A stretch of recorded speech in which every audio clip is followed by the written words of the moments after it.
Herkese merhaba arkadaşlar. Kanalıma hoş geldiniz. Bildiğiniz üzere taşacak bu denizin Ava Yaman'ı O Ses Türkiye yılbaşı özelde şarkı söyleyecek ve bugün çekimler başladı. İlk kamera arkası görüntülerde sızdı. İşte sizler için Ava Yaman'ın kamera arkası görüntülerini takdim ediyoruz. Burak Yörük'le birlikte O Ses Türkiye yılbaşı özelde konuk olacaklar ve şarkı söyleyecekler.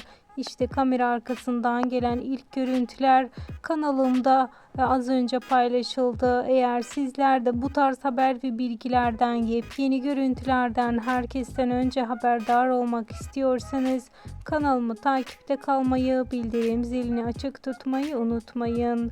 Bir sonraki videolarımızda görüşmek üzere. Hoşça kalın.